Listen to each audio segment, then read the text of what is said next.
The Cold War ended on paper. That is the version most people were given. A wall came down, agreements were signed, and the world was told that the long standoff between two nuclear superpowers had concluded without a single direct military engagement between them. That is technically accurate in the narrowest possible sense. What it omits is everything that actually happened during those 4.5 decades.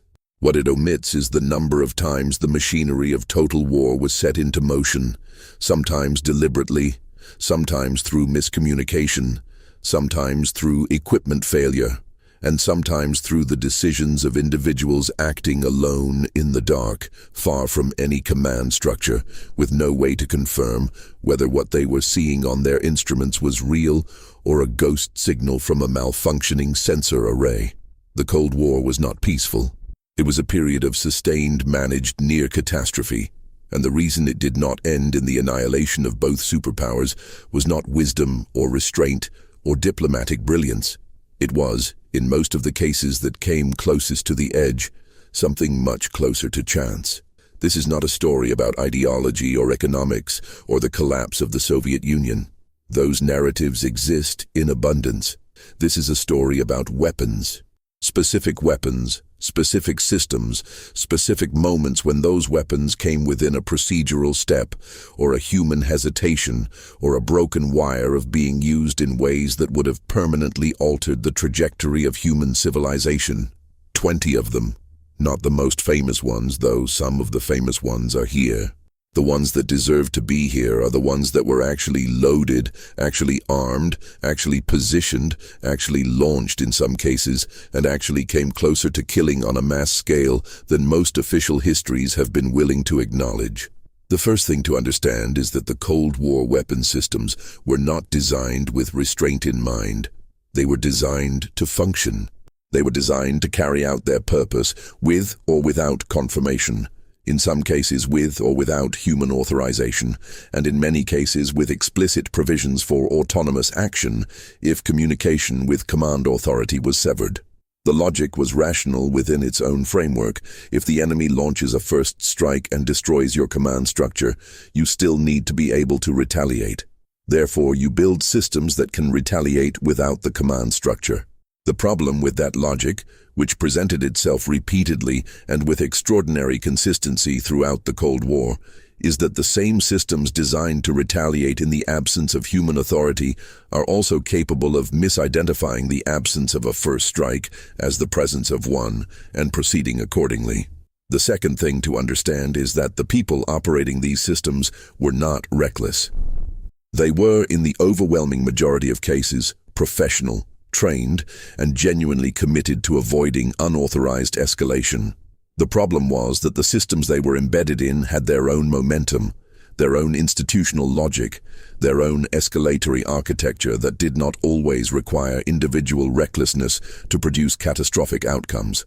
All it required, in many of the most dangerous moments, was normal human behavior under abnormal institutional pressure. We begin in 1950, before the standoff had fully calcified into the familiar Cold War structure most people recognize, because the weapons and the logic that would define the next 4 decades were already in place. The United States Strategic Air Command was, by that point, operating B-29 and B-50 bombers on continuous alert rotations, carrying nuclear weapons across international airspace. The Soviet Union had tested its first nuclear device the previous year.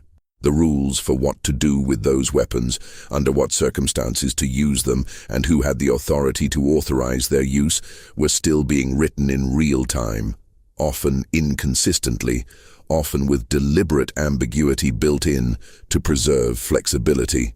That ambiguity would prove to be one of the most consistently dangerous features of the entire period. The B-36 Peacemaker, which entered service with Strategic Air Command in 1949, was not a weapon in the conventional sense. It was a delivery mechanism for weapons that had no conventional scale. At maximum range, it could reach any point in the Soviet Union from bases in the continental United States. It carried a crew of 15 men and could remain airborne for 40 hours. It was the first truly intercontinental bomber, and it was carrying live nuclear weapons on training missions before adequate safety protocols had been developed for the weapons themselves. The Mark IV nuclear bombs it carried used a design that required the weapon to be fully assembled in flight, which meant that the fissile core was not inserted into the bomb casing until the aircraft was airborne and en route to its target. This was considered a safety measure. The theory was that an aircraft crash on the ground would not result in a nuclear detonation because the weapon was not complete. What the theory did not adequately account for was what happened when a B-36 experienced mechanical failure over populated areas while carrying a fully assembled weapon. In February of 1950, that is exactly what happened. A B-36 on a simulated combat mission from Eielson Air Force Base in Alaska experienced 3 engine fires and began losing altitude over British Columbia. The crew jettisoned the Mark IV weapon. The high explosive component detonated on impact with the ocean, scattering radioactive material. The fissile core was a training unit and did not contain weapons-grade plutonium, a fact that was not disclosed for decades. The aircraft broke apart, and some of the crew survived. This was the first known nuclear weapon accident in American history, and it was classified almost immediately.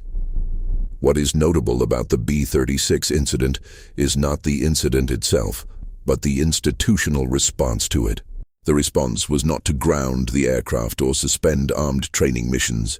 The response was to improve the procedures for jettisoning weapons safely and to continue. Strategic Air Command under Curtis LeMay had a doctrine that was functionally simple. The mission was deterrence through demonstrated capability, and demonstrated capability required constant readiness, and constant readiness required operating these weapons in conditions of ongoing risk. The accidents were built into the model. They were anticipated, managed, and classified.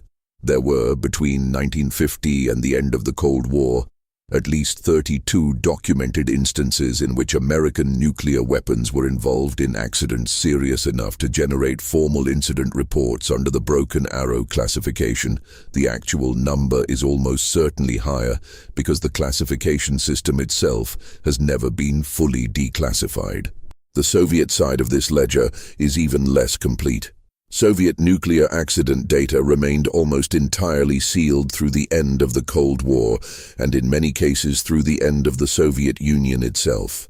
What can be reconstructed from partial disclosures, defector accounts, and post-Soviet archival access suggests that the Soviet nuclear accident rate was at least comparable to the American rate, and in some categories substantially higher, driven by less consistent manufacturing quality, less rigorous safety protocols in the early period, and a command culture that prioritized operational readiness over procedural caution in ways that produced predictable results. The second weapon in this accounting is not a single device, but a system.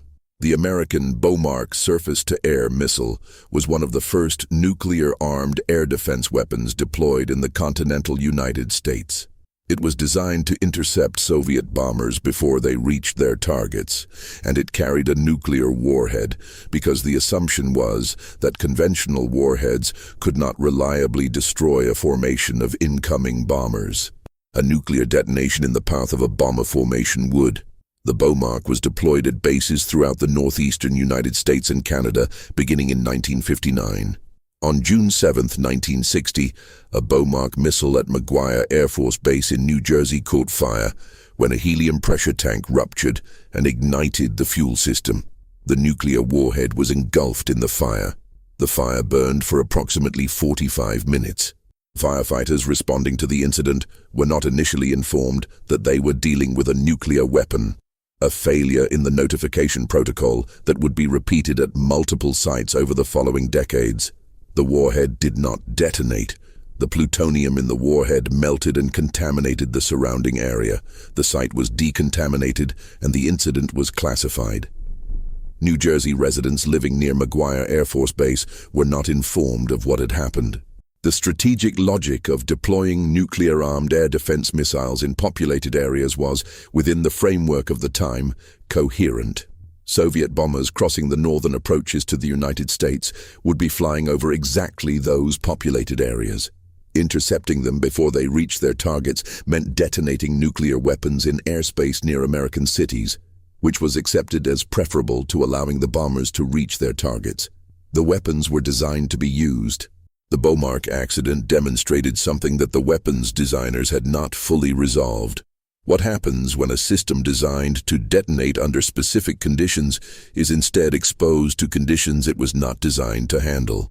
The answer, in this case and in most of the similar cases that followed, was that the nuclear weapon component survived through a combination of engineering and fortune, but that the contamination from the conventional and nuclear materials in the weapon was real, measurable, and concealed. The third weapon in this accounting brings us to a different category of near miss entirely. Not an accident involving a specific weapon, but a weapon system that was deployed in a configuration that made its use nearly automatic under conditions that actually occurred. The Distant Early Warning Line, the DEW line, was a chain of radar stations stretching across the Arctic, designed to detect Soviet bombers crossing into North American airspace. It was integrated with the SAGE air defense system, a network of large computers that was among the first attempts to automate a significant portion of the American air defense response. When the SAGE system detected an incoming attack, it would begin the process of scrambling interceptors and alerting Strategic Air Command automatically, without waiting for human confirmation at each step. The system worked as designed on October 5, 1960, when the Ballistic Missile Early Warning System radar at Thule Air Force Base in Greenland detected what its instruments identified as a massive Soviet missile attack. The radar return was consistent with a large number of incoming ballistic missiles on trajectories toward North America. The alert went up the chain. NORAD was notified. Strategic Air Command was put on higher alert. The situation was resolved when analysts noted that the radar return did not match any known Soviet missile launch profile, and when it was established that Soviet Premier Nikita Khrushchev was in New York at the time, which was considered to reduce the probability of a first strike. The actual cause of the false alarm was the radar signal reflecting off the rising moon. The Ballistic Missile Early Warning System radar had not been calibrated for lunar reflection. The moon had triggered the automated alarm designed to detect the beginning of nuclear war. The fourth weapon is the B-52 Stratofortress, not in general but in one specific configuration on one specific night. On January 17, 1966, a B-52G from the 68th Bomb Wing collided with a KC-135 tanker during an aerial refueling operation off the coast of Spain near the town of Palomares. The collision destroyed both aircraft. The B-52 was carrying 4 B-28 thermonuclear bombs. 3 of the 4 bombs were recovered on land near Palomares. 2 of those 3 had their conventional explosive triggers detonate on impact, which dispersed plutonium across the Spanish countryside. The 4th bomb fell into the Mediterranean Sea and was not recovered for 80 days, after an extensive search operation that required a deep-sea submersible. The Spanish government was informed, but the surrounding population was not given adequate information about the contamination risk for an extended period. American personnel involved in the cleanup were not systematically monitored for radiation exposure. The Palomares site was not fully remediated. As of the time these events are being described, Spain and the United States have not reached a final agreement on the cost and scope of completing the cleanup. What Palomares demonstrated with particular clarity was that the safety mechanisms on American nuclear weapons were both more robust and less complete than either the public or most military personnel had been led to believe. The bombs did not detonate with nuclear yield, which was the outcome the safety systems were designed to prevent. But the high explosive detonation and the subsequent plutonium dispersal represented a category of harm that existed below the threshold of a nuclear explosion while still being capable of causing significant and lasting damage. The weapons were designed to not detonate accidentally. They were not designed to not contaminate. The distinction was important and was largely invisible in public understanding of nuclear weapons safety. Moving deeper into the chronology of specific near misses requires addressing the Cuban Missile Crisis not as a diplomatic history, but as a weapons history. Because the weapons themselves, their specific configurations and locations and states of readiness during those 13 days in October 1962, tell a story that is substantially different from the one that appears in most accounts. The crisis is typically narrated as a confrontation between Kennedy and Khrushchev that was resolved through a combination of firmness and negotiation. What the weapons tell is a story of multiple concurrent situations in which individuals with direct control over nuclear weapons were operating with incomplete information, under extreme time pressure, and in some cases with explicit or implicit authority to use those weapons without further authorization.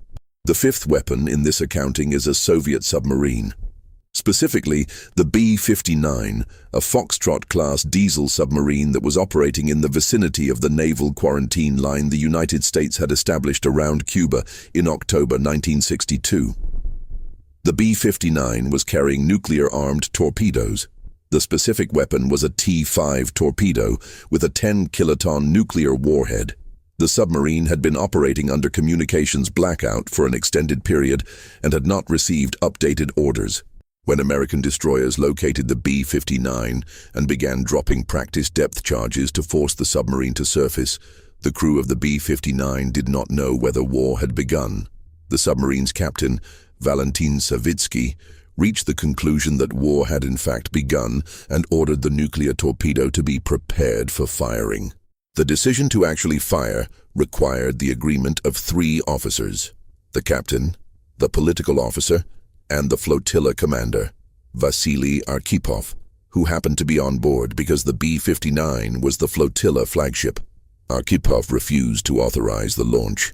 His refusal was the reason that a nuclear torpedo was not fired at American naval vessels during the Cuban Missile Crisis. Arkhipov was not acting on new information. He did not know the practice depth charges were not actual attacks. He simply refused, based on his assessment of the situation, to authorize the use of a nuclear weapon without direct orders from Moscow.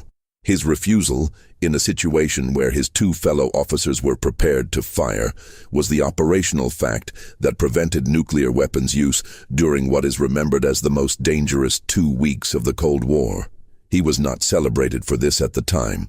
The incident was not publicly disclosed for decades. The 6th weapon is the Jupiter intermediate-range ballistic missile deployed in Turkey. The Jupiters were already considered obsolete by the time of the Cuban Missile Crisis, and one of the elements of the secret resolution of the crisis was an American agreement to remove them. What is less discussed is their state of readiness during the crisis itself. The Jupiter missiles in Turkey were configured with a permissive action link system that was, by later standards, extremely primitive.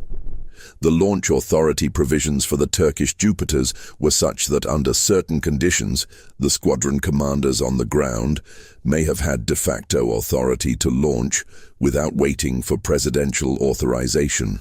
The communications protocols for those missiles, in the event of a perceived Soviet attack on the launch sites, were not unambiguous. The Jupiters were liquid-fueled, which meant they required significant preparation time before launch.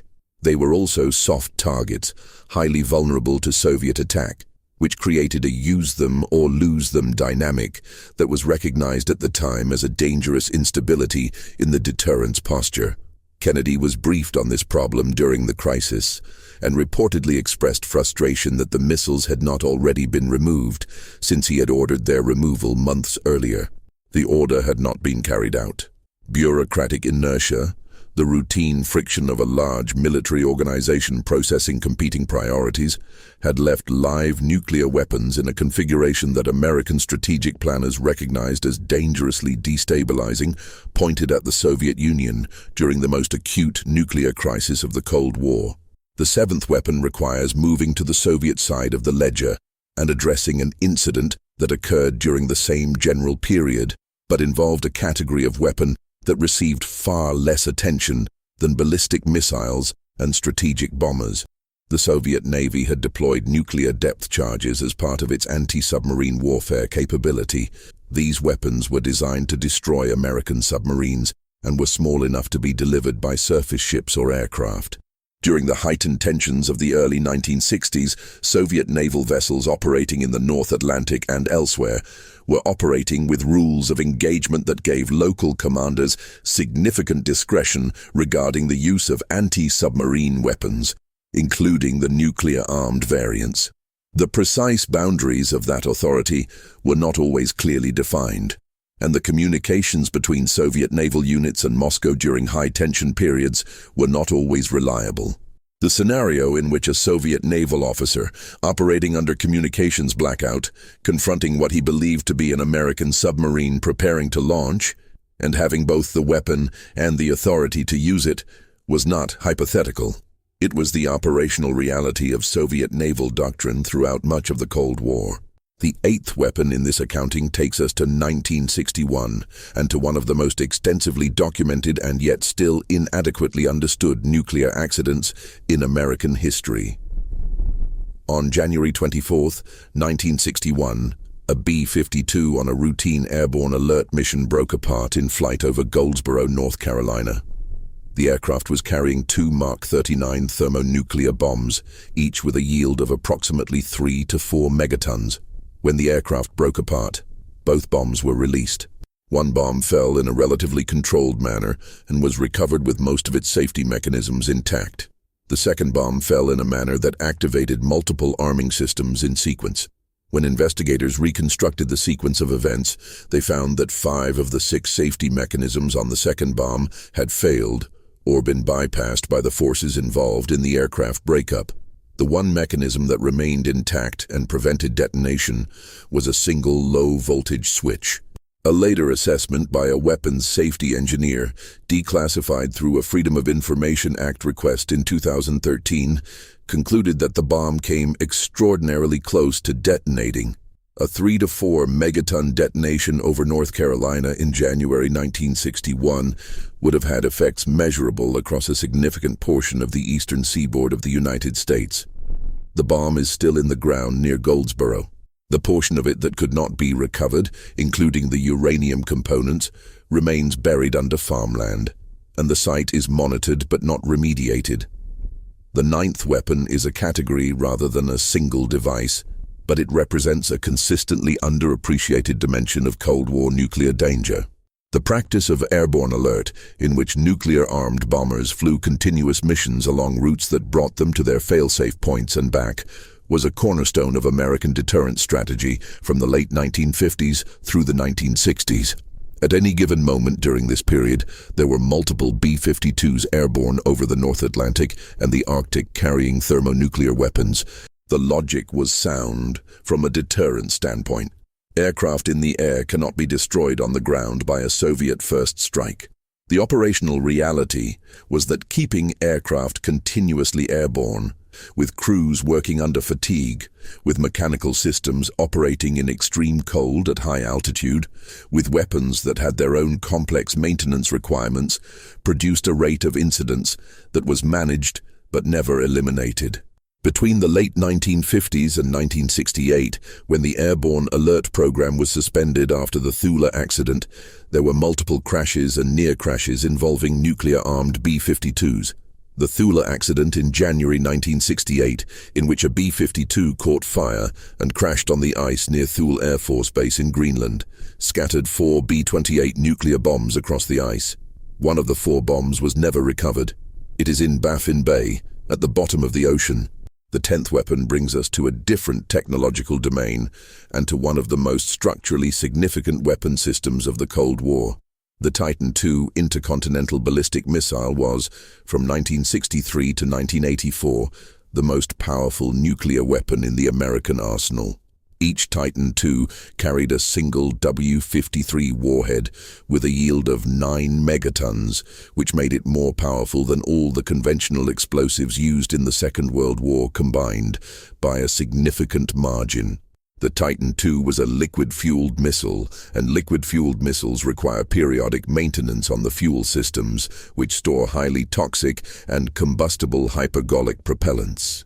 On September 18 and 19, 1980, at Launch Complex 374-7 near Damascus, Arkansas, a maintenance worker doing routine work inside the missile silo dropped a socket wrench socket.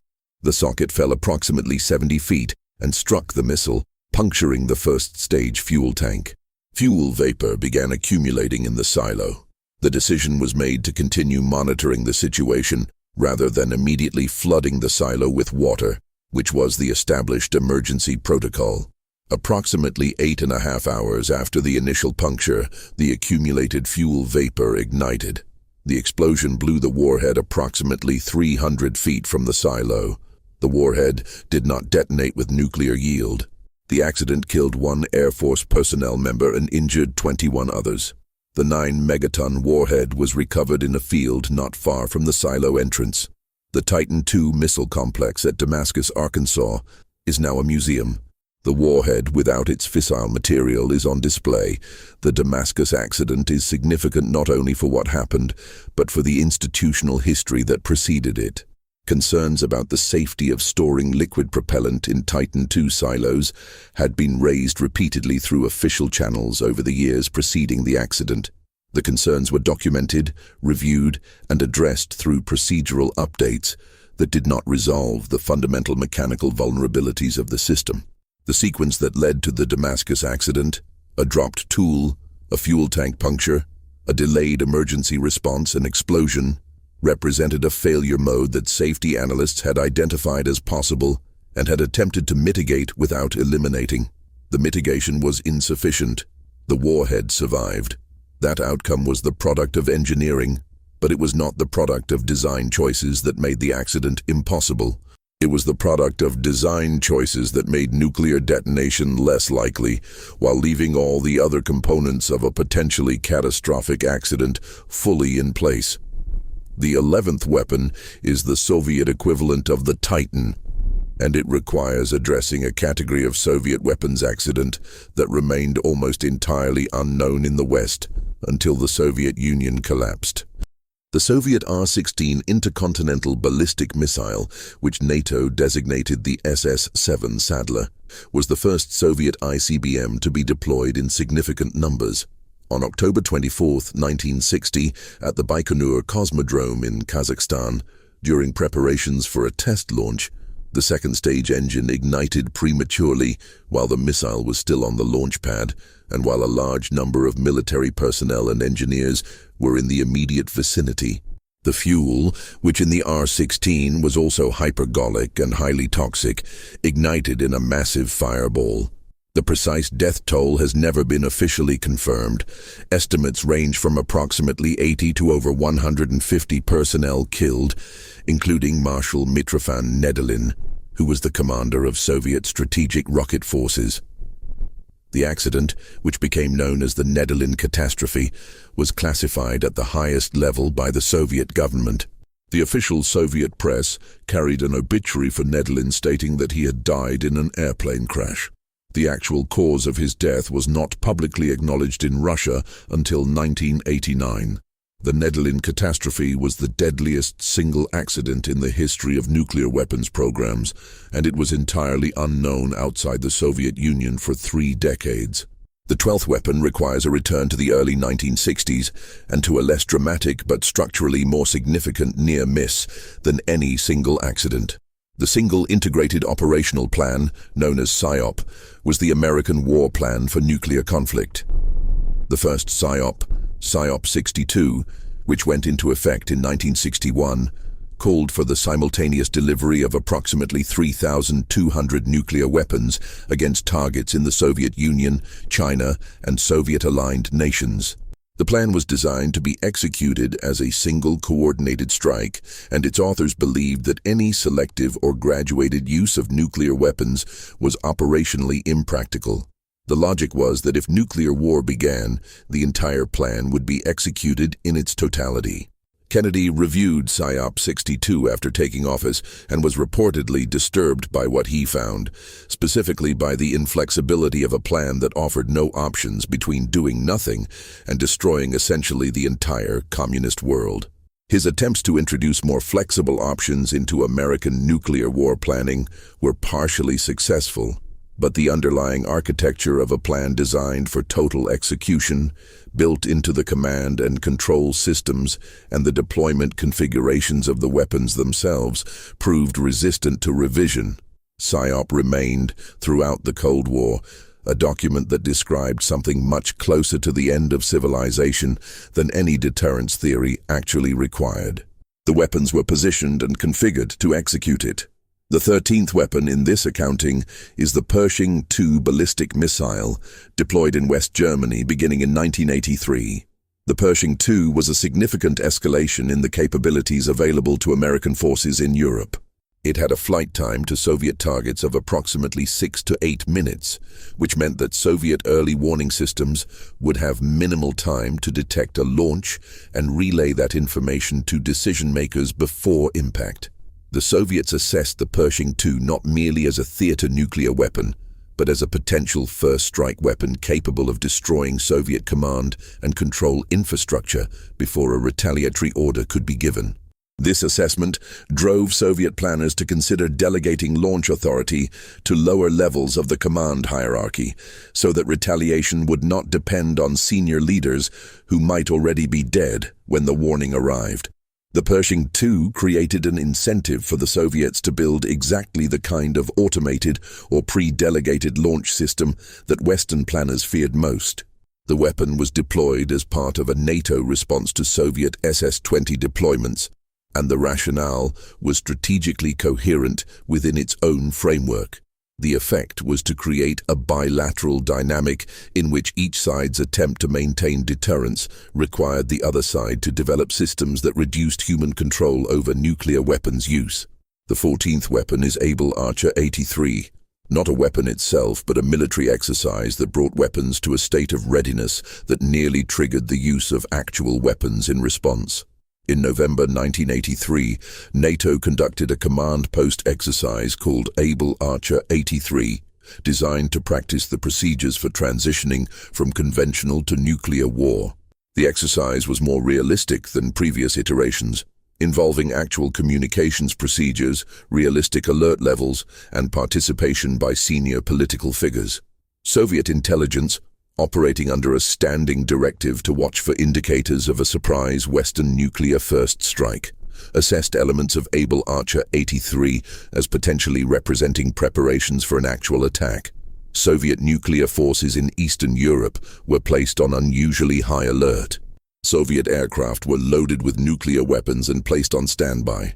The KGB sent urgent messages to its residencies in Western capitals requesting information on whether war preparations were underway. The crisis resolved when the exercise ended, and Soviet intelligence concluded, with some apparent uncertainty, that it had been a genuine exercise. The British intelligence service had a source inside Soviet intelligence, Oleg Gordievsky, who alerted Western governments to the Soviet reaction. The weapons that had been loaded onto Soviet aircraft were not used. The alert was stood down. The people in Western capitals who would have needed to act on a warning that Soviet forces were mobilizing for actual war did not receive that warning in time to act during the exercise. They received it afterward, from Gordievsky, which is how they learned how close the situation had come. The Able Archer incident is structurally different from the accidents discussed earlier. No weapon malfunctioned, no safety system failed, no individual made an error. The near miss was produced by the interaction of two surveillance systems, the NATO exercise and the Soviet intelligence apparatus watching that exercise, each operating according to its own institutional logic, producing between them an assessment on the Soviet side that was close enough to a genuine war scare to move weapons to states of readiness that could have produced an actual launch under slightly different conditions. The weapons almost moved, not because of any failure in any system, but because two systems, each functioning correctly according to its own design, produced an output that nearly constituted a command to fire. The 15th weapon returns to the Soviet Union and to a specific piece of equipment that represents perhaps the most philosophically consequential development in the entire Cold War arms race. The Soviets, partly in response to the Pershing II and partly in response to their own analysis of the vulnerability of their command structure, developed and eventually deployed a system known in the West as Dead Hand and known within Soviet and Russian military circles by the name Perimeter. Dead Hand was, in essence, an automated nuclear retaliation system. Its design intent was to ensure that if the Soviet Union was struck by a nuclear first strike that destroyed its political and military leadership, the strategic rocket forces would still be able to launch a retaliatory strike without depending on surviving human decision-makers to issue the order.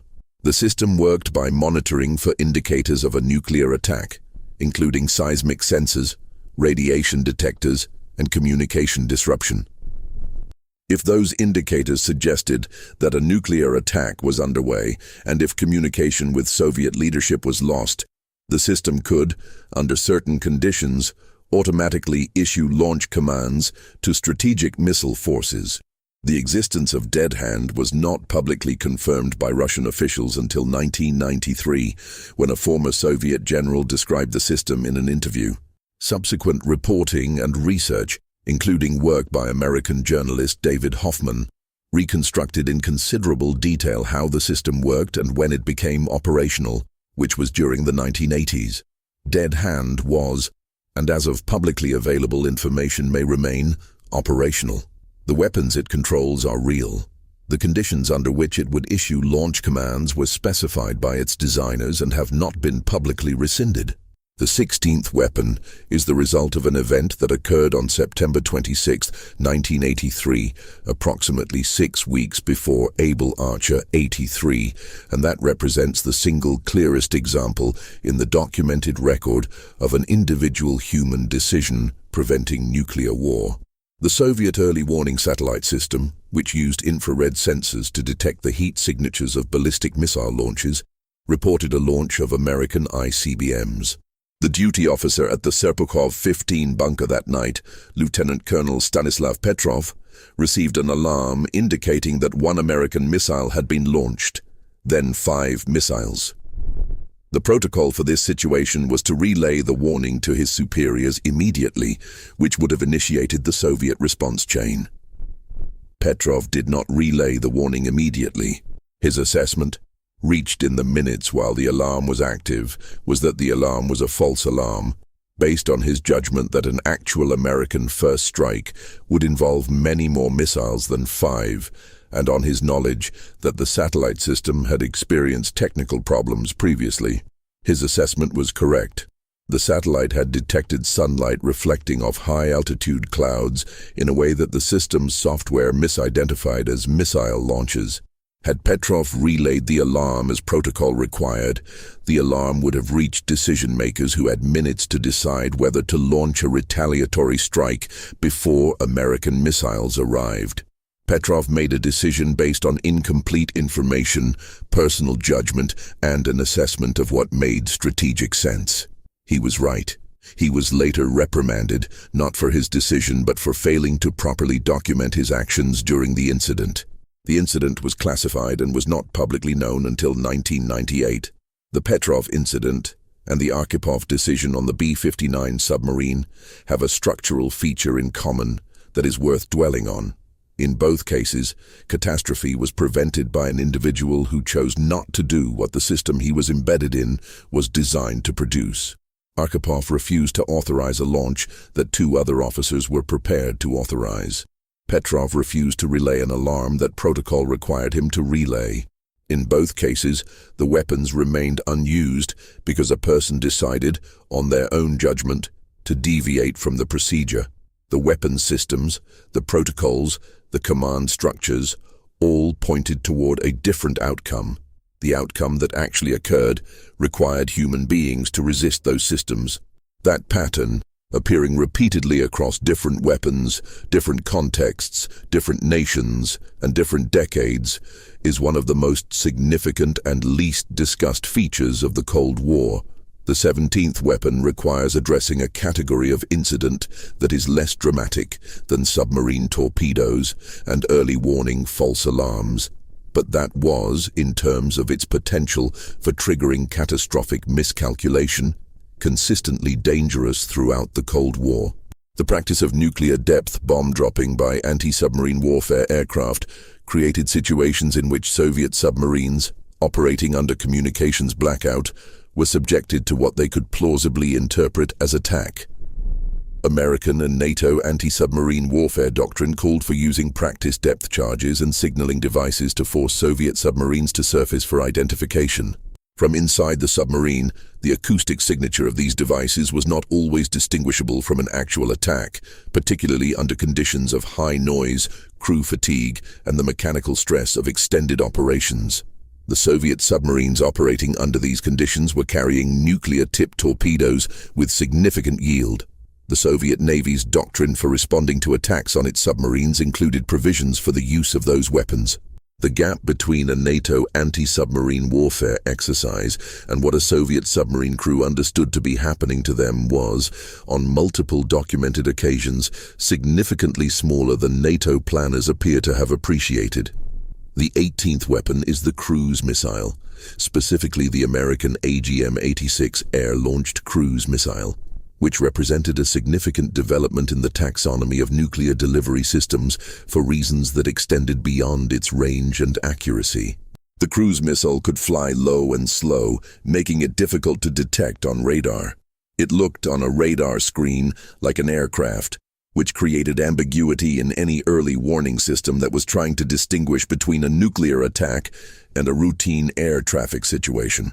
From the Soviet perspective, a cruise missile attack would not look, on its early warning systems, the way a ballistic missile attack would look.